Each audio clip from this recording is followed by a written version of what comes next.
ప్రపంచాన్ని జయించినటువంటి ఒక చక్రవర్తి ఉన్నాడు. ప్రపంచంలో ఉన్న ప్రతి దేశాన్ని జయించాడు. అన్ని దేశాలు జయించిన తర్వాత తాను ఏడ్చాడు. ఏమని ఏడ్చాడో తెలుసా? ఇక నేను జయించటానికి ఈ లోకంలో రాజ్యాలు లేవా అని ఏడ్చాడు. అతని పేరేమిటో మీలో చాలా మంది ఆల్రెడీ గెస్ట్ చేసి ఉంటారు. వినండి. తను యవనస్తుడుగా ఉన్నప్పుడు తన తండ్రి పరిపాలన చేస్తున్నప్పుడు ఒక గుర్రం ఉంది. అది బహు చురుకైన చలాకీ అయిన గుర్రం. దాన్ని ఎవ్వరూ కూడా సాగు చేయడం సాధ్యం కాల. ఆ గుర్రం మీద స్వారీ చేయడం, ఆ గుర్రాన్ని కంట్రోల్ చేయడం ఎవ్వరి వల్ల అయ్యేది కాదు. ఒక 100 మీటర్స్ కూడా ఆ గుర్రాన్ని వాళ్ళు తీసుకెళ్ళలేకపోయేవాళ్ళు. ప్రతిరోజు ఆ దేశంలో ఉన్నటువంటి గుర్రపు స్వారీ చేసేవాళ్ళు, వీరులు, శూరులు, గొప్ప గొప్ప సైనిక అధికారులు వచ్చి ఆ మార్గంలో, ఆ బాటలో, ఆ దిశలో ఆ గుర్రం మీద కూర్చుని దాన్ని కంట్రోల్ చేసి దాని మీద స్వారీ చేయాలని ఆశపడిన వారి వల్ల అయ్యేది కాదు. ఈ విషయం కాస్త యవ్వనస్తుడైనటువంటి రాకుమారుడికి తెలిసింది. ఎవరు కూడా గుర్రాన్ని ఆ మార్గంలో తీసుకెళ్ళలేకపోతున్నారు. కనీసం 100 మీటర్స్ కూడా ఆ గుర్రం మీద ప్రయాణం చేయలేకపోతున్నారు. గుర్రం పడేస్తుంది, నీ వల్ల ఏమైనా అవుతుందా అని అతనికి ఆ విషయం చెప్తే, ఆ రాకుమారుడు, యువరాజు, నా ప్రయత్నం నేను చేస్తాను అని చెప్పి ఆ గుర్రం దగ్గరకు వచ్చాడు. ఆ గుర్రం మీద కూర్చున్నాడు. కళ్ళెం తన చేతిలో తీసుకున్నాడు. అప్పటి వరకు ఎవ్వరి వల్ల కాల ఆ గుర్రం మీద స్వారీ చేయటం. కానీ ఆ యువరాజు వచ్చి ఆ గుర్రం మీద కూర్చున్నాడు.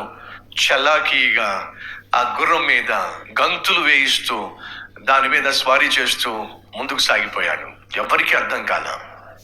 ఎవరి వల్ల కానటువంటి ఇది ఆ గుర్రాన్ని కంట్రోల్ చేయటం ఎవరి వల్ల కాల. మరి ఈ యువరాజు వల్ల ఎలా సాధ్యమైంది? స్నేహితులు వినండి. ఆ గుర్రం దగ్గరకు వచ్చినప్పుడు అడిగాడు, మీరు ఏ మార్గంలో ఈ గుర్రాన్ని తీసుకెళ్తున్నారు? ఇదిగో ఈ పలానా మార్గంలో తీసుకెళ్తున్నాం. అప్పుడు ఏం చేస్తుంది? అది ఎక్కిన తర్వాత ముందుకు తీసుకెళ్లే ప్రయత్నంలో ఒక్కసారి అమాంతంగా 2 కాళ్ళు పైకెత్తేస్తుంది, నేలకేసి తొక్కేస్తుంది, పడేస్తుంది. ఎందుకు అలా చేస్తుంది అని చెప్పి ఆ యువరాజు ఆలోచన చేశాడు. ఆ గుర్రం మీద కూర్చున్నాడు. అందరూ ఏ మార్గంలో ప్రయాణం చేశారో ఆ మార్గానికి వ్యతిరేక దశ వైపు తిప్పేశాడు. ఈ వైపు ఆ గుర్రాన్ని నిలబెట్టాడు.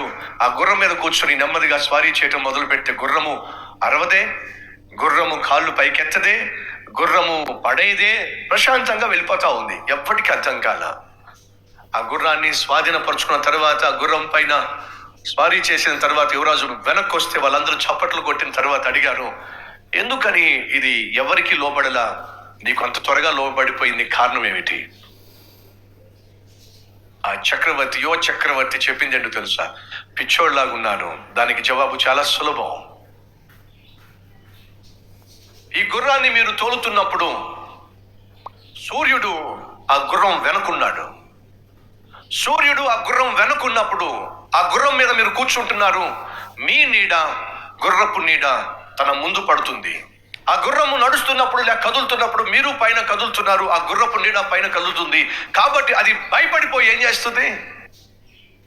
అది భయపడిపోయి ఒక్కసారిగా వెనక్కి కాలు లేపేస్తుంది, ఆ నీడను తొక్కేస్తుంది. నేను చేసింది ఏంటో తెలుసా? గుర్రాన్ని సూర్యుని వైపుకు నడిపించే ప్రయత్నం చేస్తున్నా. ఎప్పుడైతే నా ఎదుట సూర్యుడు ఉన్నాడో, గుర్రం ఎదుట సూర్యుడు ఉన్నాడో, నీడ ఎక్కడ పడుతుంది? వెనకాల పడుతుంది. గుర్రం ఏం చేస్తుంది? దారి స్పష్టంగా కనిపిస్తుంది, ప్రశాంతంగా వెళ్ళిపోతుంది. ఫ్రెండ్స్, ఆ యవనస్తుడు ఎవరో కాదండి, అలెగ్జాండర్. వినండి, నీ జీవితము మాటి మాటికి కుప్పగూలిపోతుందా? నీ బ్రతుకు కంట్రోల్ తప్పుతుందా? ముందుకు సాగకుండా చతికిల పడిపోతుందా? దానికి కారణం చెప్పమంటారా? నీతి సూర్యుడైన యేసుక్రీస్తు వైపుకు వెళ్ళవలసిన నీవు ఆ యేసుక్రీస్తును నీ వెనకాల గెంటేశావు. ఆ యేసుక్రీస్తును నీ వెనక్కి పెట్టుకున్నావు. ఆ యేసుకు దూరంగా వెళ్తున్నావు.